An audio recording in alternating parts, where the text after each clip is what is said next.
আমার চুলগুলো যেন আজ আরো সুন্দর লাগছে। এমন ঘন কালো চুল গ্রামে আর কারো নেই, আর থাকলেই বা কি, আমি ঠিক চিনিয়ে নেব। শাকচুন্নি যখন মনের আনন্দে বটগাছের চূড়ায় বসে পা ঝুলিয়ে নিজের চুল বাতাসে উড়াচ্ছিল, ঠিক তখনই গ্রামের মেয়ে রিমি আর তিন্নি সেদিকেই আসছিল। ওদিকে আমি যাব না, শুনিসনি? ওই বটগাছের চূড়ায় নাকি এক ভয়ঙ্কর শাকচুন্নি থাকে। শাকচুন্নি, কি সব যাতা বলছিস? যাতা নয়, শুনেছি যে ওই বটগাছের নিচে যায় শাকচুন্নি নাকি তাকে ডাক করে দেয়। আমি যাব না ওদিকে, তাহলে আমার এই ছোট ছোট কেড়ে নেবে ওই শাকচুন্নি। যত সব আজগুবি কথা, আমার মাথায় তো তোর চেয়েও অনেক লম্বা চুল। কই, আমি তো ভয় পাচ্ছি না। এসব হচ্ছে গ্রামের মানুষের মন গড়া কথা। না রিমি, মন করা কথা না, সত্যি ওই কাছে শাকচুন্নি আছে। তোর যদি যেতে ইচ্ছে করে তুই যা, আমি যাব না। ধুর, আজও যেতে পারলাম না ওদিকে, কিন্তু একদিন আমি ঠিক যাব ওখানে। আমিও দেখতে চাই কি আছে ওই বটগাছে। রিমিও নিজের বাড়ির দিকে রওনা হয়। তখনই শাকচুন্নির চোখ গিয়ে পড়ে রিমির দিকে। আরে, কে ওই মেয়েটা? এদিকে এসে আবার চলে গেল উল্টো দিকে। অমন ঘন কালো লম্বা চুল মেয়েটার মাথায়। আমি তো ভেবেছিলাম গ্রামে আমার যে ভালো চুল কারো মাথায় নেই। যে করেই হোক, ওই মেয়ের চুল আমার চাই চাই। শাকচুন্নি উড়ে উড়ে রিমির বাড়ির দিকে যেতে লাগলো।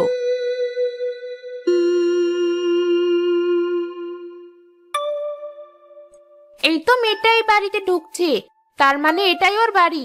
যে করেই হোক মেয়েটাকে বটগাছের নিচে নিয়ে যেতে হবে। ততক্ষণ আমি না হয় এই তাল গাছেই থাকি।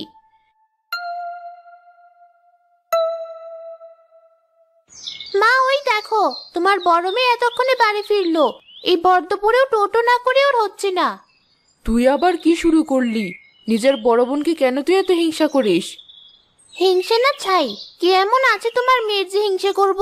এক ওই লম্বা চুল ছেড়ে কি আছে তোমার মেয়ের? মা, কি হয়েছে? সুমি কি বলছে তোমাকে? কিছু না, তোদের দুই বোনকে নিয়ে আমার হয়েছে যত জ্বালা। বুঝেছি, সুমি নিশ্চয়ই আবার আমাকে নিয়ে তোমায় কিছু বলেছে। ঢং দেখে বাঁচি না, উনি যেন আকাশের কোনো পরী, তাই সারাক্ষণ আমি ওনাকে নিয়েই কথা বলি। দেখ সুমি, একদম এভাবে কথা বলবি না। আচ্ছা মা, তুমি বলো, ওর চুল আমার মতো সুন্দর না, এটা কি আমার দোষ? আবার নিজের চুলের প্রশংসা শুরু করলো। শাকচুন্নি এবার ওকে টাকলা বানালেই বাঁচি।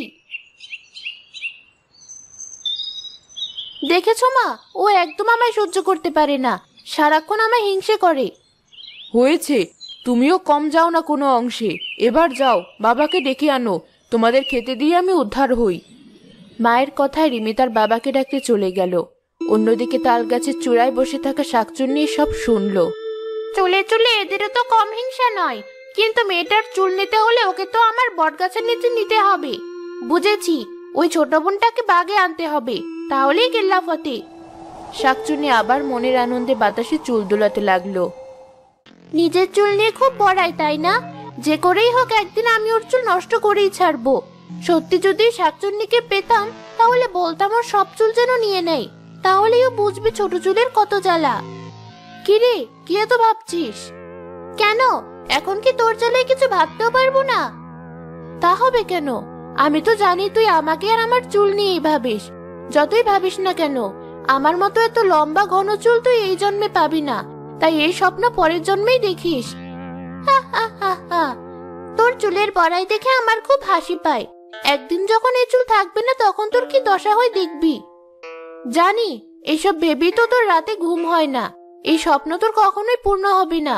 সর এখান থেকে, আমি আয়নার সামনে দাঁড়িয়ে আমার লম্বা চুল আঁচড়াবো। সুমি মুখ বাঁকিয়ে সেখান থেকে চলে গেল। শাকচুন্নিও উড়ে উড়ে বটগাছের চূড়ায় গিয়ে বসলো। না, আর ভালো লাগছে না। ওই মেয়েটার চুল দেখার পর থেকে আমার নিজের চুল আর ভালো লাগছে না। যখন বেঁচে ছিলাম, নিজের মাথায় একদম চুল ছিল না, তাই তো স্বামী আমায় পুড়িয়ে মেরেছিল। তারপর থেকে মরে শাকচুন্নি হয়ে সবার লম্বা চুল আমি কেড়ে নিই, তাই তো আজ আমার এত ঘন লম্বা চুল। কিন্তু যখন থেকে ওই মেয়েটাকে দেখেছি, আমার কিছুতেই শান্তি লাগছে না। ঠিক তখনই সে দেখলো রিমির বোন সুমি বটগাছের দিকে আসছে। আরে, ওটা কি? এ তো দেখছি মেঘনা চাইতেই বৃষ্টি। এটা তো ওই মেয়েটার ছোট বোন। হি হি হি হি, যাকে মনে মনে চাইছিলাম সে নিজে এসে ধরা দিল। বেশ, দেখি কি করে। শাকচুন্নি যখন এসব ভাবছিল তখনই সুমি বটগাছের নিচে এসে জোরে জোরে শাকচুন্নিকে ডাকতে লাগলো। শাকচুন্নি, একবার নেমে এসো। শুনেছি যে এই গাছের নিচে আসে তুমি তার চুলই কেটে নাও। এই তো আমি এসেছি, একবার নিচে নেমে এসো। কে তুই? যেখানে দিনে দুপুরে এই বট গাছের নিচে মানুষ আসতে ভয় পায়, সেখানে তুই কি নাই ভর সন্ধ্যায় এসে হাজির হয়েছিস? তোর এত বড় সাহস! শাকচুন্নিকে দেখে সুমি অনেক ভয় পেয়ে গেল, তবুও নিজেকে সামলে নিয়ে বলল, শুনেছি যে তোমার এই বট গাছের নিচে আসে তুমি তার চুলই কেটে নাও, তাই তো এলাম তোমার কাছে। কিন্তু তোর ছোট চুল, ওতে তো আমার পোষাবে না। তবে তুই যদি কোনো লম্বা চুলওয়ালা কাউকে এনে দিতে পারিস, তবে আমি তোকে মাথা ভর্তি চুল দেব। সত্যি বলছো তুমি? হ্যাঁ, শর্ত একটাই, আমার লম্বা চুল চাই। বেশ, তাহলে তুমি আমার বড় বোনের চুল নিয়ে নাও। ওর অনেক লম্বা চুল, যেমন ঘন তেমন কালো। সে না হয় নেব, কিন্তু ওকে তো এখানে আনতে হবে, তবেই তুই মাথা ভর্তি চুল পাবি।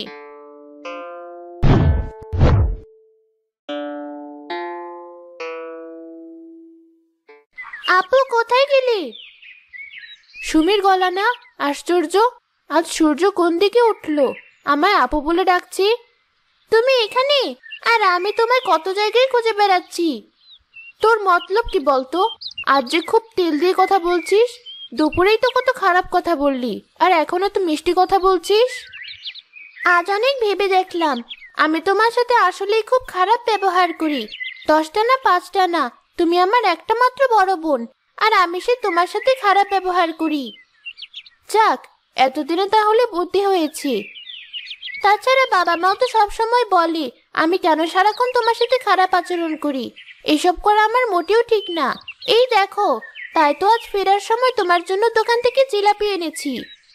সুমির কথায় রিমি আরো আশ্চর্য হয়ে বলল, আমার জন্য জিলাপি? তোর কথা কিছুই আমার মাথায় ঢুকছে না। হ্যাঁ, তোমার জন্যই তো। আমি তো জানি তুমি জিলাপি খেতে অনেক ভালোবাসো, তাই তো নিয়ে এলাম। মনে হচ্ছে আমার বোনটার সত্যি সুবুদ্ধি হয়েছে, আর রাগ করে থাকবো না। কি হলো আপু, কি ভাবছো এত? কিছু না, দে জিলাপি, চল ভেতরে যাই। দুই বোন জিলাপি খেতে খেতে ভেতরে চলে গেল।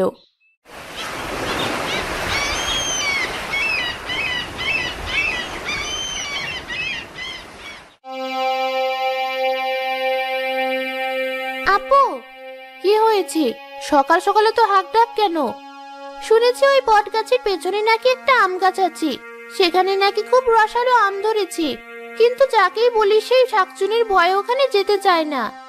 ঠিক বলেছিস, কালকেই তো আমি তিন্নিকে কতবার বললাম ওদিকে যেতে, কিন্তু কিছুতেই যেতে চাইলো না। তো যাবে নাকি একবার? আমরা দুই বোন না হয় যাব। কিন্তু শাকচুন্নি? ওসব মিথ্যে কথা। শাকচুন্নি বলে আবার কিছু আছে নাকি? বেশ, চল তাহলে।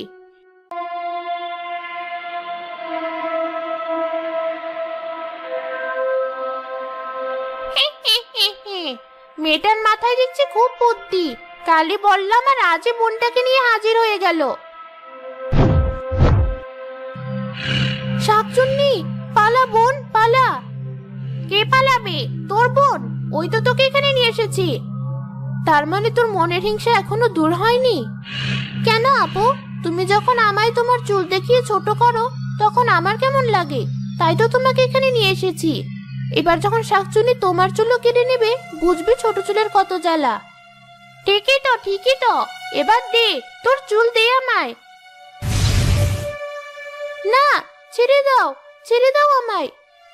মুহূর্তেই রিমি টাক হয়ে গেল, আর শাকচুন্নির চুল আরো লম্বা হয়ে গেল। এবার আমায় দাও মাথা ভর্তি চুল। বোকা মেয়ে, আমি কাউকে চুল দেই না, আমি চুল নেই। শাকচুন্নি সুমিকেও টাক বানিয়ে দিল, এরপর গিয়ে উঠল বটগাছের চূড়ায়। একই সর্বনাশ হলো, আপুর সাথে সাথে আমিও যে টাক হয়ে গেলাম। তাহলে বোঝ, কারো সর্বনাশ করতে গেলে নিজেরও সর্বনাশ হয়। রিমি দৌড়ে বাড়ি ফিরে এসে নিজেকে একটা ঘরে বন্দি করে ফেলল। রিমি, দরজা খুল, চুল গেছে তাই কি হয়েছে? আবার তোর চুল হবে, দরজা খোল মা। সব আমার ভুল, আমার হিংসে আমাকে শেষ করলো। কতবার বলেছি নিজের বোনকে অমন হিংসা করিস না, দেখলি তো কি হলো, বোনের ক্ষতি করতে গিয়ে তুই নিজেরও অনেক বড় ক্ষতি করে ফেললি। হ্যাঁ মা, আজ আমি নিজের ভুল বুঝতে পেরেছি। আপু দরজা খোলো, আজ আমার কারণে তোমার এই অবস্থা। আমি আবার তোমার চুল ফিরিয়ে দেব, একবার বাইরে এসো। না সুমি, একবার তোকে বিশ্বাস করে ভুল করেছি, আর তোকে বিশ্বাস করতে চাই না। তবে ভুল আমারও ছিল, বড় চুলের অহংকার করে আমিও তোকে কম ছোট করিনি। পারলে আমায় ক্ষমা করে দিস। না আপু, একবার তুমি বেরিয়ে এসো, আমি এক্ষুনি যাবো সাধু বাবার কাছে। তিনি নিশ্চয়ই এই সমস্যার একটা সমাধান করতে পারবেন। অবশেষে সুমির কথা শুনে রিমি বেরিয়ে এলো। এরপর দুই বোন গেল সাধু বাবার কাছে।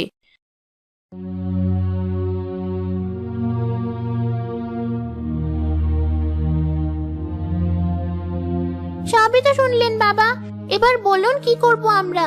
কি করে রক্ষা করব গ্রামবাসীকে ওই শাকচুন্নির হাত থেকে? সবই বুঝতে পারছি, ওই শাকচুন্নি কোনো সাধারণ শাকচুন্নি না। চুলের জন্য কষ্ট পেয়ে ও একদিন মরেছিল, তাই যারই লম্বা চুল দেখে তার চুলই কেড়ে নেয়। এ থেকে বাঁচার কি কোনো উপায় নেই বাবা? অবশ্যই আছে। সাধু বাবা চোখ বন্ধ করে মন্ত্র পড়তে লাগলো। সাথে সাথে তার হাতে লম্বা পটচুল আর এক বোতল তেল চলে আসলো। এই পরচুলাটা পরে নে, এটা পরলে কেউ বুঝতে পারবে না এটা তোদের আসল চুল নাকি নকল চুল। আর এই তেলটা রাখ, যে করেই হোক ওই শাকচুন্নির মাথায় যদি এই তেল ছোঁয়াতে পারিস, তাহলে শাকচুন্নি শেষ হয়ে যাবে, তোরাও নিজেদের চুল আবার ফিরে পাবি। সত্যি বাবা? চল বোন, আজ আমরা বাড়ি ফিরে যাই, কাল সকালে শাকচুন্নির কাছে যাব। হ্যাঁ আপু, চলো।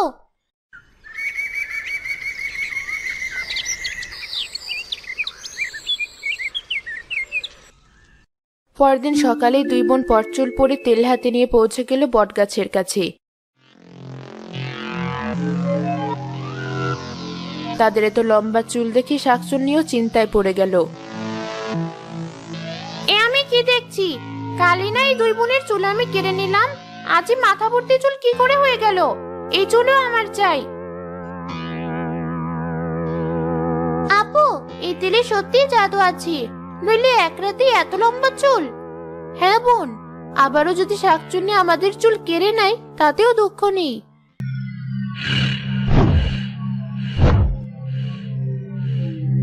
তোদের এত লম্বা চুল কি করে হলো? দে আমায় ওই তেল। না শাকচুন্নি, তুমি চাইলে আমাদের চুল নিয়ে যাও, তবে এই তেল নিও না, এটা মাথায় দিলে তোমার চুলও লম্বা হয়ে যাবে। তাহলে তো ওই তেল আমার চাই চাই, দে বলছি। শাকচুন্নি তেলের বোতল কেড়ে নিল আর নিজের মাথায় ঢালতেই মাথায় আগুন ধরে গেল। আরে বাবা, মরে গেলাম। পাজি মেয়ের দল, শেষে কিনা আমায় বোকা বানালি। ঠিক হয়েছে, এই দেখো আমরা আমাদের পটচুল খুলে ফেলেছি। শোনো শাকচুন্নি, লোভে পাপ আর পাপে মৃত্যু। মানুষের চুল দেখে তুমি লোভ করে সেটা কেড়ে নিতে, আজ তাই বিধাতাই তোমার শাস্তি দিল। ঠিক বলেছিস বোন, যা হয়েছে ভালোই হয়েছে। দেখতে দেখতে শাকচুন্নি সেখানেই ভস্ম হয়ে গেল। সাথে সাথে রিমি আর সুমিও নিজেদের আগের চুল ফিরে পেল। বাহ আপু, তোমাকে আবারও আগের মতো সুন্দর লাগছে।